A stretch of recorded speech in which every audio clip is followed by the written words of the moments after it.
Hello, world. um, so, I will be talking about Nimrod as well as many other things today. So, let's start, shall we? Yeah! Buckle up. Okay, so the Sumerian kings list.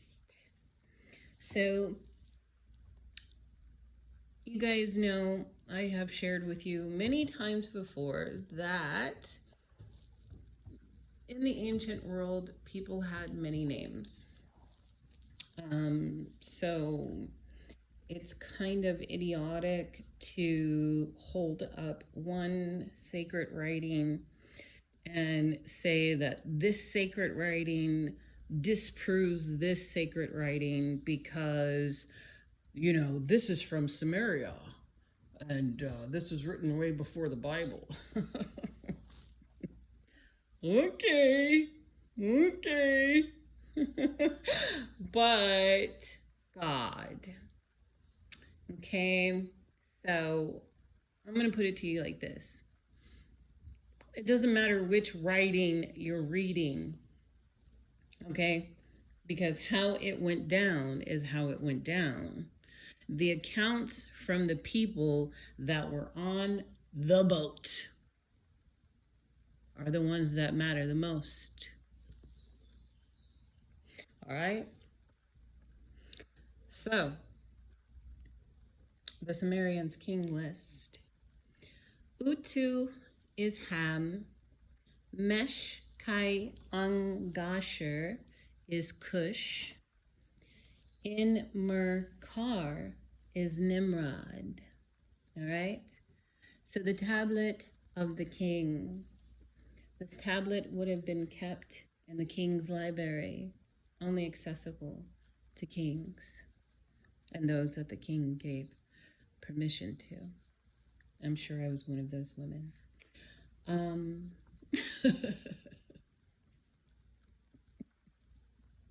All right. The top of this tablet is showing Ham or Utu sitting on the tablet. All right. So he is in a seated position on the tablet. And there is a box upon which he is sitting. And in the box are demons. All right? So the imagery comes from the pre-flood world. All right? But the tablet comes after the flood. All right? So, the stone tablets are talking about opening the world to the occult. And by him sitting on the box, it shows that he has control over the demons within it. He can order the demons around, is what he wants any eyes that look upon the tablet to know. So Shem, Ham, and Japheth, all right, are the three other figures that are standing. All right, so you have Ham represented twice, one sitting, one standing, okay? And then you have the waters. And so the waters are showing the flood, and the seal on top is called a solar disk or a calendar. All right. So Ham shows himself receiving high blessing. But as we know, he did not receive a high blessing because everything in the secret world is topsy-turvy. All right, so Ham is a thief. He stole the garments that God made and Adam bestowed to Noah. he stole those while his father was in the tent. So Gilgamesh, okay, is shown as a giant, and he's holding a lion as a pet. Many believe that Gilgamesh was a giant, a half-breed, a Mogul. In his epic of Gilgamesh, he likes to show himself as a playboy.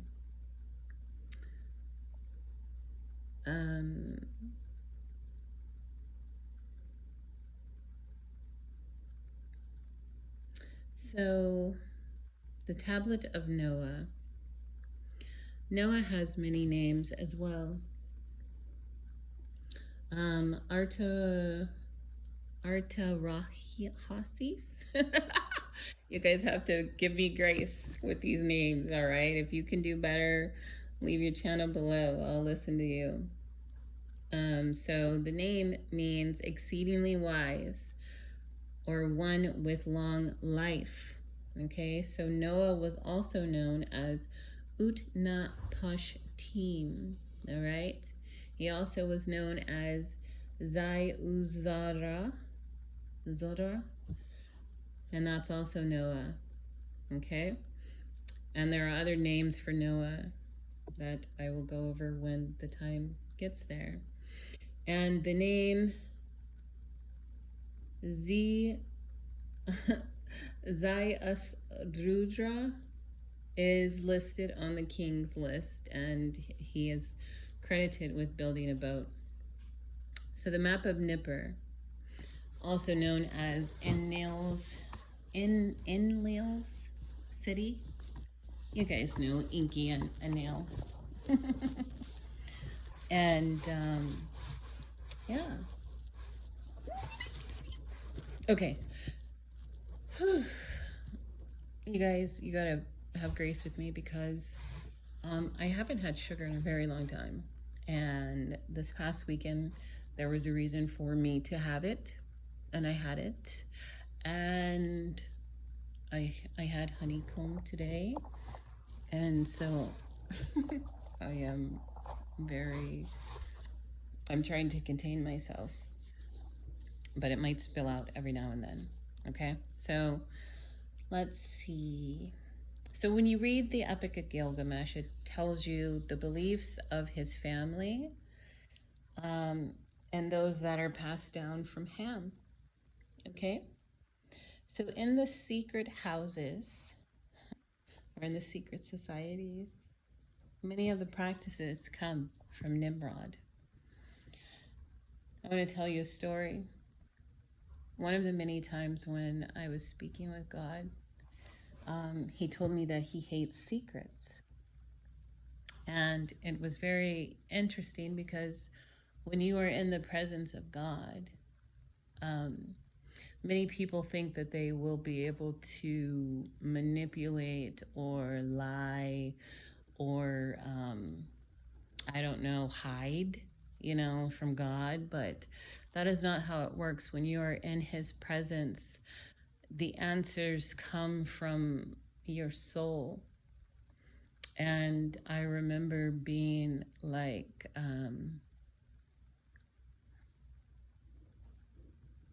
perplexed, because at the time I was probably moving in secret in many ways. And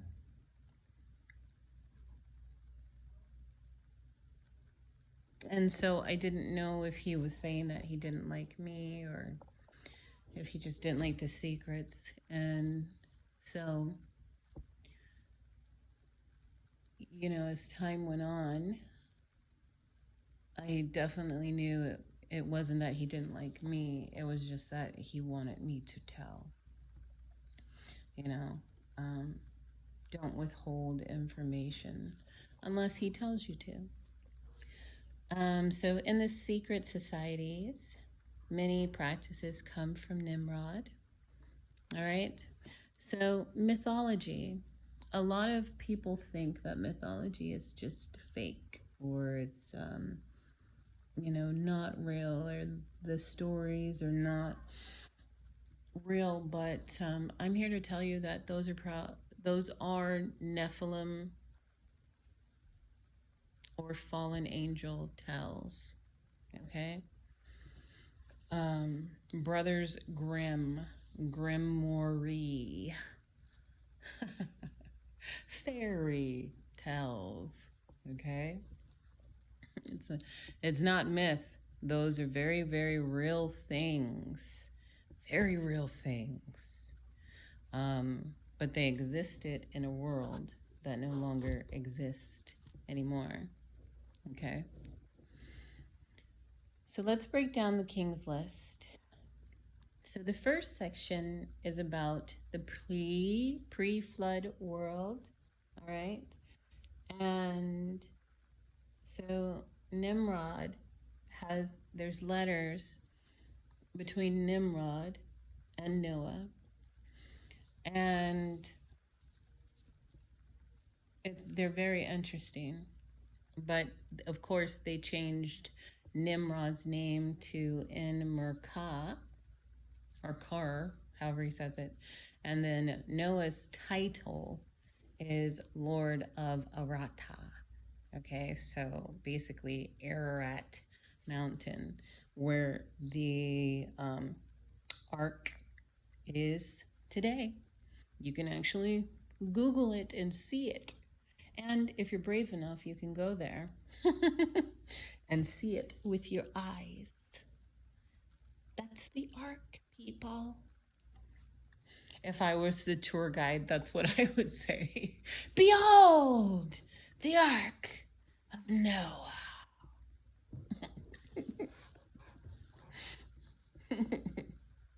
And then as they were just standing there blindly blinking, I would say, that's the ark, people.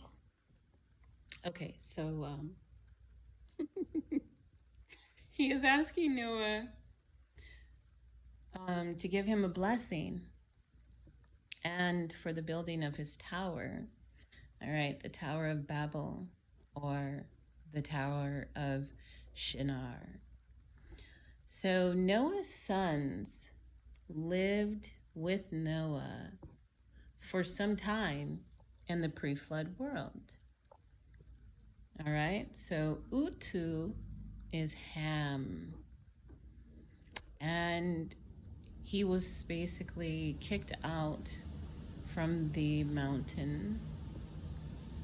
All right, do you guys remember how I shared with you that the Garden of Eden was on top of a mountain? And I find it interesting that Noah, he lived on top of a mountain. And, it's recorded in history. So it's almost like, a new Adam. However, he was in a fallen world. Okay. So he asked Noah to basically, bless him, bless what he's doing. And Noah says no. Okay, so Utu, who is Ham, Nimrod's father, he comes out of the mountains and he gives the garments that he stole to Cush, and then Cush gives them to Nimrod. Okay? And Nimrod loved to kill people. Okay, this is not a good person. He loved blood. Okay? So when Noah tells him no, Nimrod threatens, that he's going to go and kill him. And basically Noah, and I'm paraphrasing, but he says, I wish you would. I really wish you would. I've been waiting. I've been on that boat. And I'm like, I'm like 600 and something years old. I got the strength of everybody in me. I wish you would. I wish you would. All right, so I told my daughter the other day the story of Esau and his birthright. because the garments made their way back to the rightful owners through Esau.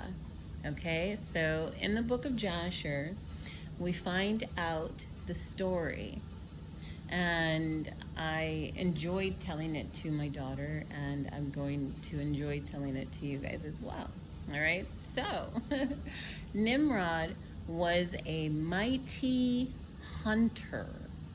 Okay, he didn't just hunt animals, but he had a fetish for young boys and people. All right, so one day Esau goes into the field because Esau was a hunter as well. But Esau only hunted animals, not men. All right, so Nimrod sees Esau go into the field, and he follows after him, hunting Esau. Well, Esau wasn't that easy to get, and he set up a trap for Nimrod, and he kills him, and he takes back the garments that were on Nimrod.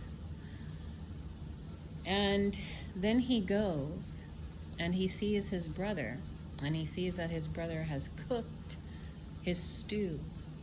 And the stew is said to have been made out of lentils. However, it is known as the red stew, the color of blood. I could go very deep into the blood, and Esau had just taken the blood of Nimrod, and he had the garments which the blood was shed in the garden for Adam and Eve when God made the garments for them. Okay, and now he is about to exchange his birthright for a stew, the color of blood. So Esau was hungry and he was tired. Why? Because he had battled and killed King Nimrod. So his brother says to him, "Give me your birthright," saying he will take all that comes with it. And Esau agrees, because he says, "What good is my birthright now?" And the reason he said that is because he just killed Nimrod. So he's thinking, I'm going to be dead any moment now because they are going to come for me because I just killed the king, And so Jacob takes his birthright and the garments, and he flees. And time passes and nothing happens. No one comes looking for them to avenge the death of Nimrod. Probably because who would want to say a little kid killed the great mighty hunter Nimrod and took the garments back? So that is why Esau was mad with his brother and calls him a trickster. But God, y'all know that's my favorite sentence, but God, okay, had other plans, and Jacob had to wrestle an angel who struck his hip joint, making him limp, so the scales were balanced. It says that the kingdom suffers violence, but the violent take it by force.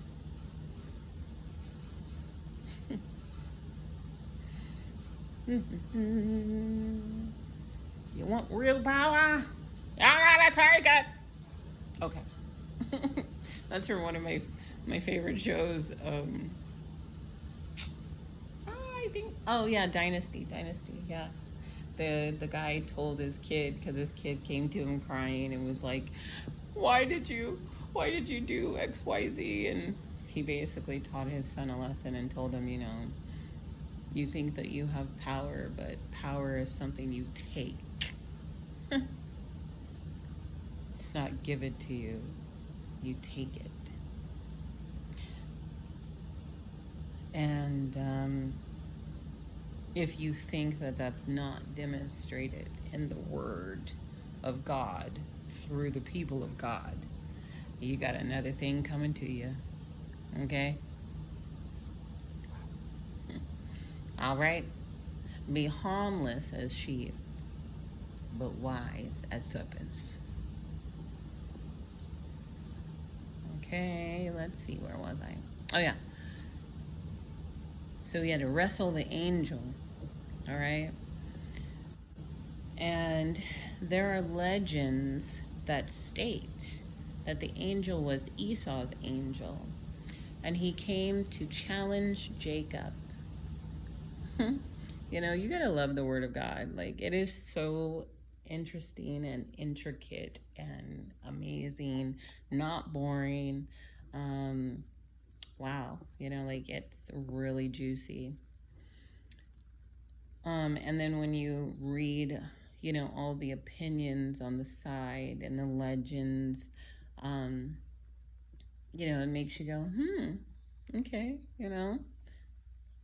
I don't know if that is real, but it is interesting, to think about, to meditate on, you know.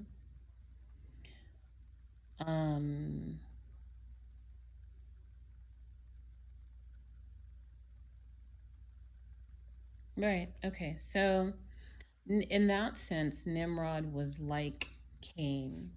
Okay, because remember, Cain and Abel, they were in a field. So Nimrod and Esau were in a field, except this time Esau was a hunter too, so he could defend himself from being hunted.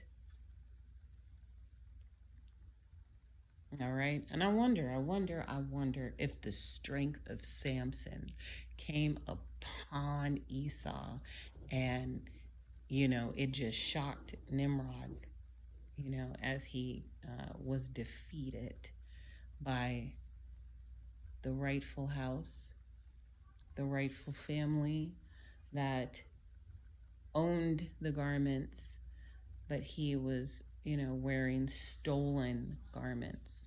And he knew they were stolen. Okay? So Ham is Utu. And he is shown on the box of the demons or the spirits of the giants. All right? He is showing that he controls them, which comes from one of the ancestors. I mentioned that before. I did a video on him before. I cannot remember his name, but I do remember what he did. So he had power over demons and spirits, and he was the brother of Seth. So he also was a child of Adam. He had befriended the giants, and they taught him their magic, and he built a city and statues that could move. And when I read about him, I said, "Oh, you mean robots? Statues that could move? Robots?" So Gilgamesh had a friend, and his friend got killed. And Gilgamesh does a ritual, and he summons his friend from the dead, from his unseen father. Okay, that's a nod at Gilgamesh being a half-breed. Okay. And his friend tells him, basically stay where you are and don't come where I am.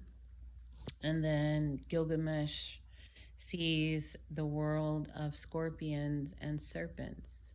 And Gilgamesh wants to head to the immortal known as Noah, who lived in the mountain peaks And he says that it reaches as high as heaven and that the bottoms reached to the underworld.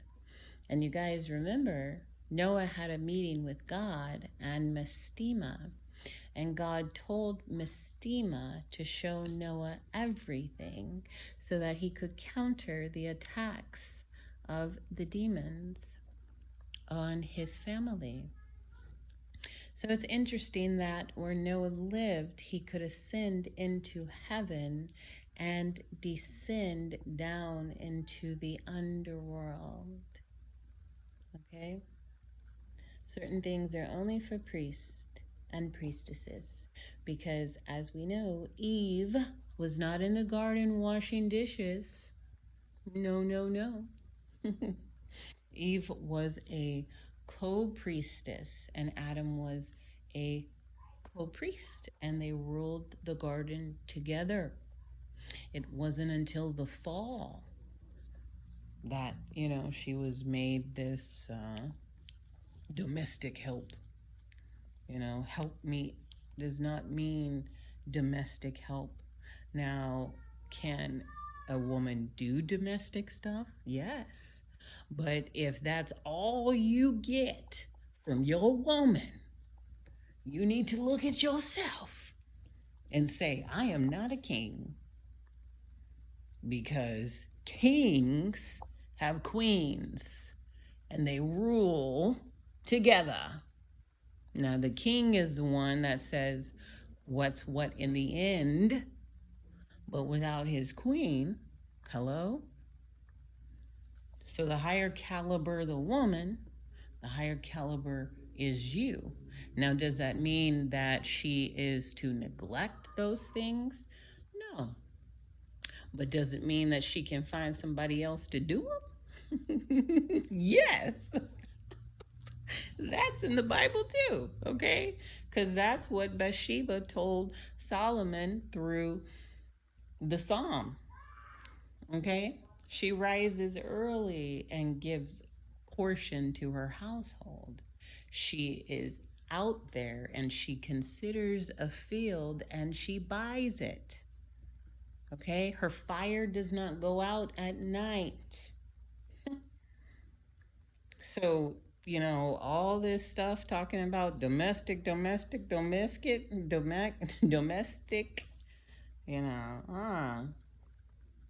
saying that it can't get done, because I'm sure, when you're taking care of a temple, there are cleaning aspects, all right?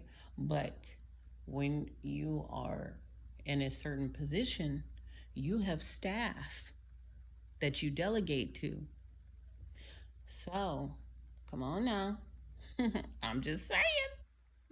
If all you want your woman to do is wash dishes,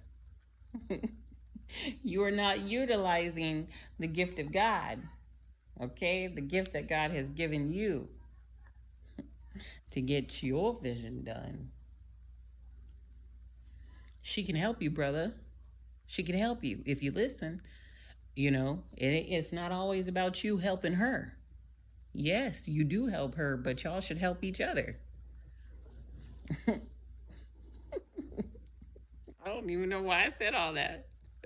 The spirit be taking over, and that's why I be laughing, because I'm listening to this. Okay, I'm like, oh, okay. So Abraham's father and Abraham, they lived at the time that the tower was built. All right, so the first 50 years of Abraham's life, he was sent to live with Noah and Shem. All right, he was chosen. He was set apart. All right, because Nimrod loved to kill babies. So, when you look at the timeline and you see who was alive when and how they interacted with each other, it's very interesting because Noah was still alive, okay, during all of this. Noah was still alive. Noah did not die until Abraham was 58 years old. All right. So are you guys interested in learning Anunnaki facts? So Nimrod, he had sages and warlocks and wizards. And the head one was called Anuki. All right, so Gilgamesh knew that Nimrod was lying. That is why he went to find Noah and talk to Noah, because he knew that Noah knew where the tree of life was, and Gilgamesh wanted to be an immortal like Noah was.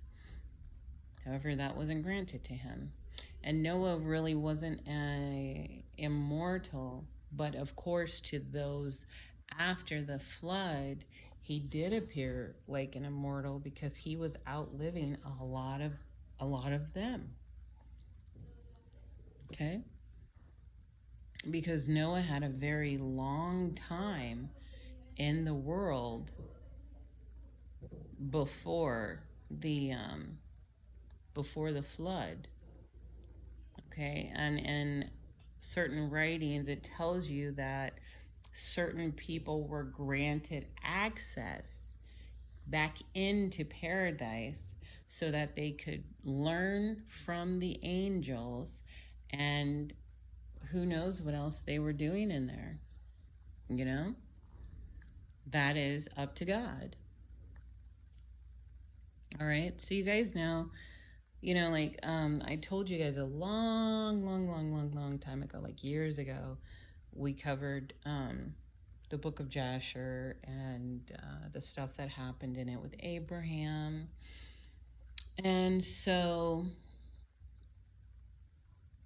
God, you guys remember my video about Sodom and Gomorrah recently? And I was saying, what was up with Lot? Like, why was Lot comfortable living in a city of debauchery? And through that video, I hope you guys saw that the people there were very familiar with angels. Okay?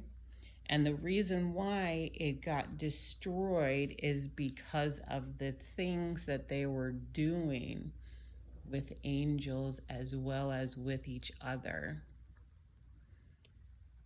Okay? But Lot was so comfortable there. He rose to a high position there. Why? Because he was sitting at the gate with the men of the city. Okay? And he had promised his daughters to the men. He picked out sons from, this place of debauchery.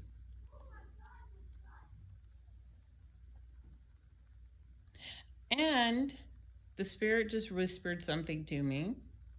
So Abraham hadn't had his promised son. Okay? So it wasn't like there could have been a marriage between Abraham's seed and Lot's daughters, which was custom in those days. Okay? But we're getting ready to go even deeper into Lot's psyche and Lot's heart and why he was that way. So Abraham had a brother. Do you guys remember? I said that a long time ago. And I talked about how in the book of Jasher it spoke about how Nimrod, he wanted to kill Abraham many times throughout his life. The first time was when he was born. um, he asked his father to bring him to him, and his father was smart enough to send him to live with Shem and Noah in the mountain. And then he brought Nimrod a maidservant baby. And Nimrod was such a sicko that he slammed the baby into the altar and killed the baby. And Nimrod loved killing babies. It wasn't the first baby that he had slammed into the altar. And the altar probably was set up to, his false master, the one that had transformed him into, not all the way human. And so he smashed the baby into the altar, killing the baby.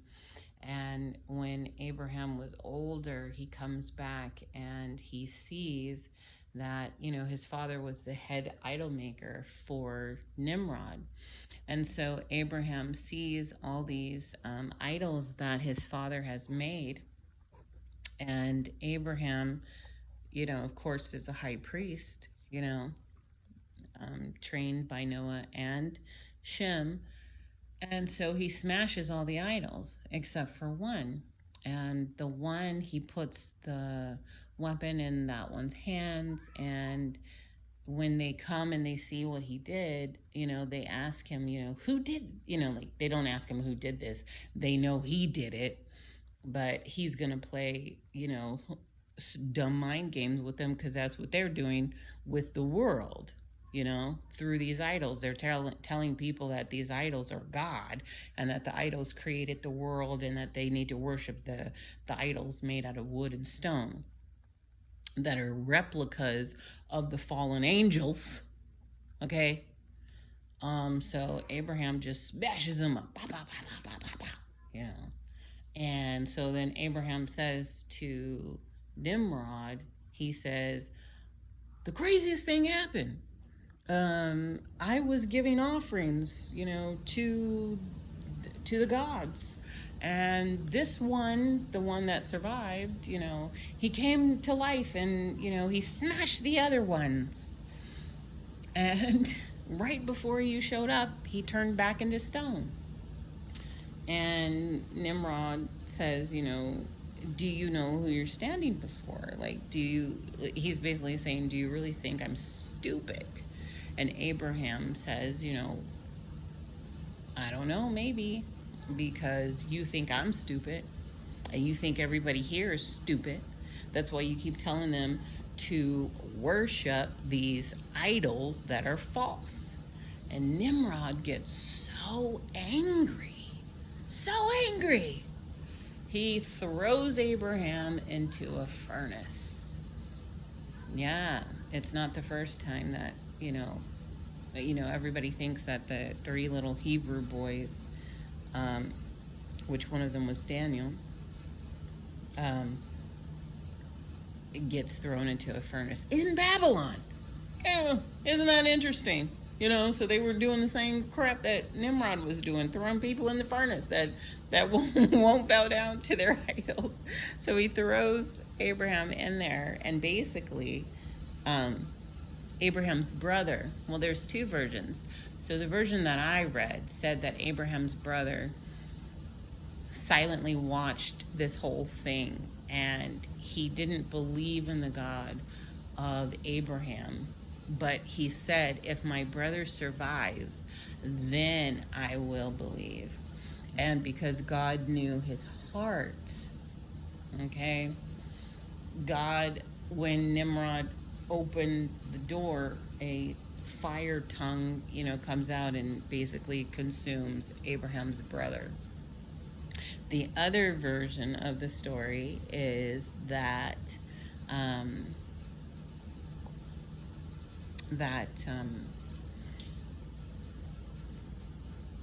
they're both thrown into the furnace, but Abraham is the only one that survives.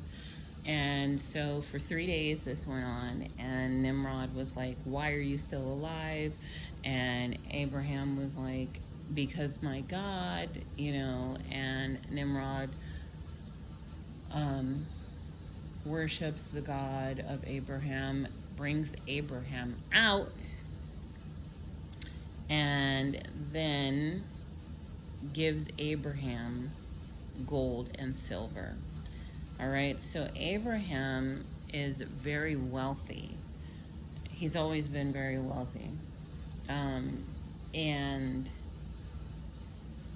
300 men from Nimrod, his top men, not the bottom, but 300 men, they vowed to serve and follow Abraham. So they go with Abraham when Abraham leaves. Now, because Abraham's brother died, he had a son, and Abraham's son's name was Lot. And so Abraham takes Lot with him, and he, because that's the custom over there, if something happens to the brother, if he has a brother, the brother takes on the household and provides an heir, for his brother. And that still goes on today. Yes. I was thinking about someone in the Middle East, and that still goes on today. And it's an honorable thing to do.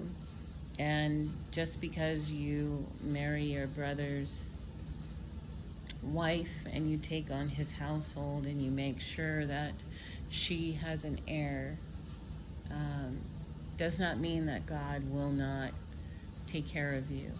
You just have to be like Abraham and know that if God gave you a promise, it will come to pass. It will. Don't get like Sarah and start trying to throw others in the mix. Wait for the promise. Okay? All right. So,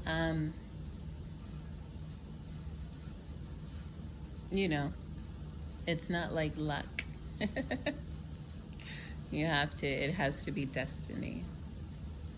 All right, so Haran was Nimrod's brother's name, and basically there is a city, and that was Haran City. That's where he lived. That's why the city is named after him. And so, he was a very well-off person as well. But Lot ended up going with Abraham because Abraham was now his father, or his father figure. Okay? And then we know what happened. Lot decides to go to Sodom and Gomorrah. And the interesting thing is that, and God showed me this last night, Lot knew who those men were. Because he had been around Abraham and he had seen angels and the Lord in an angelic body come and visit Abraham times before. So Lot knew what they were. He knew who they were, and that's why he was saying, come to my house. Okay, but he also knew, the things that the men of Sodom and Gomorrah did.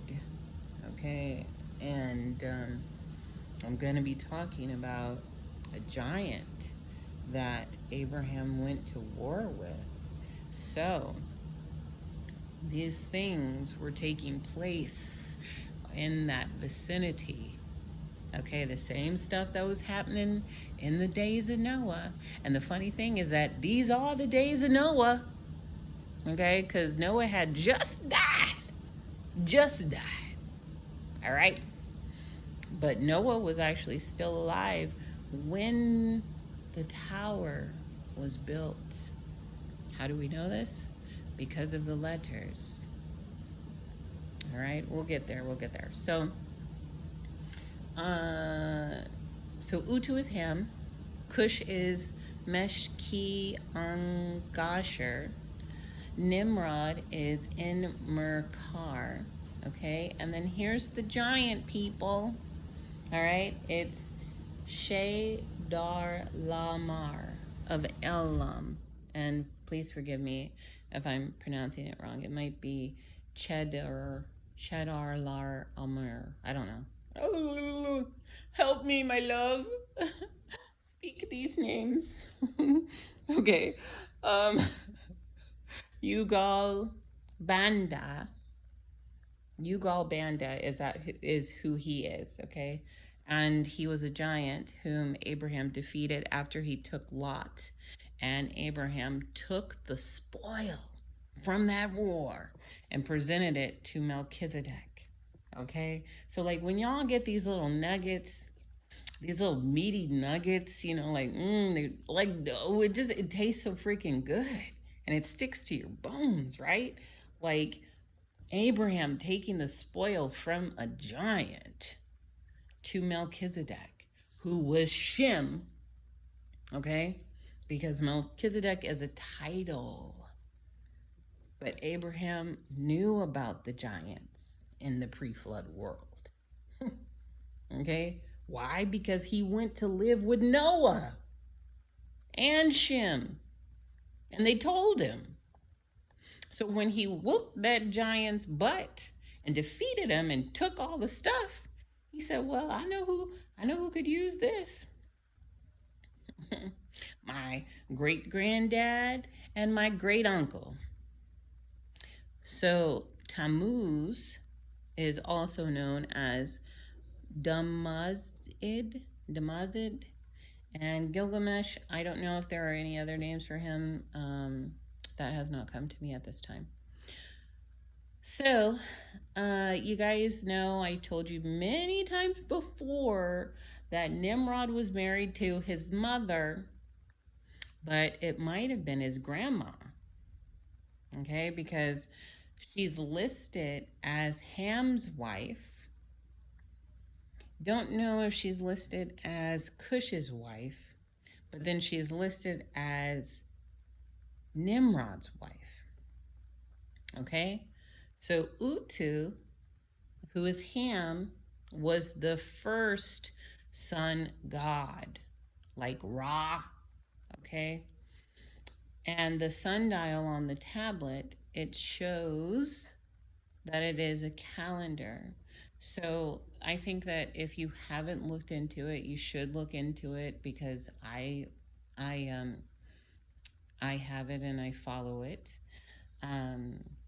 But Enoch's calendar was 360 days. Okay.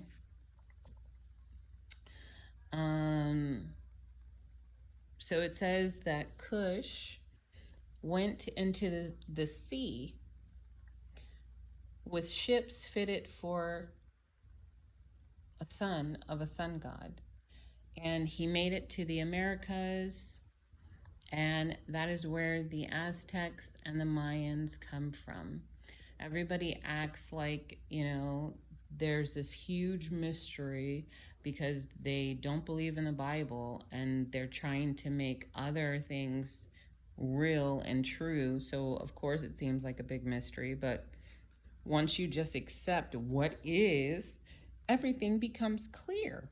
So if Cush got into a boat, and I'm sure he wasn't alone, and he traveled over to the Americas, those people were also from the line of Ham, okay? Because when you look at the land divided, that is Ham's portion, all right? So they just took what they took from Shem's portion over, but it's the tainted stuff. It's not the blessed stuff, okay? It's the tainted stuff. They took that over to the Americas, And that's how come those cultures are very similar. Okay, and it even goes back to the evil Enoch, the son of Cain. All right, so those cultures, they all practice the things of Ham and the things of Nimrod. Okay.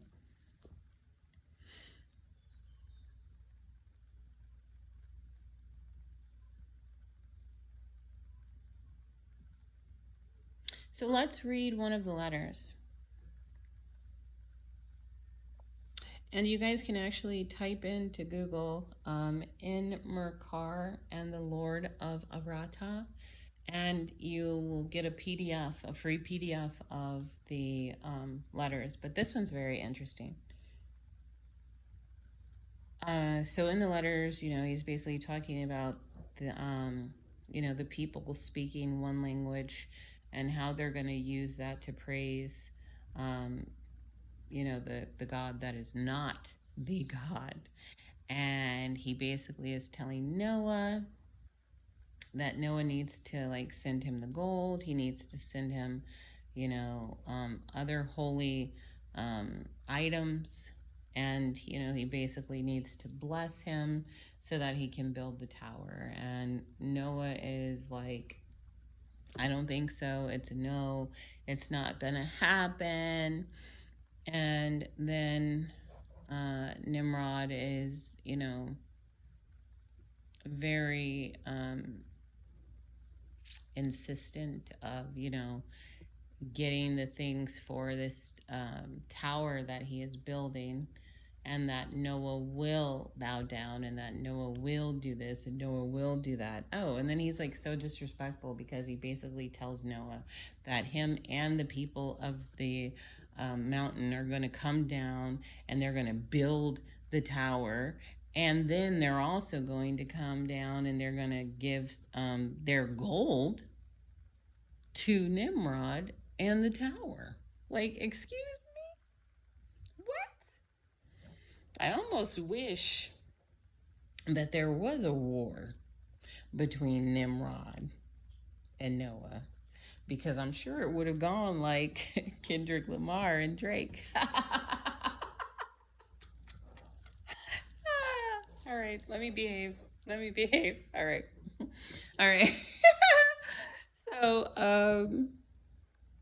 basically when God comes down and, because I'm sure Noah prayed to God or talked to God and told him, them fools is building a tower, and, look at this. Look at what he sent me. I'm sure he showed it to God and was like, read this.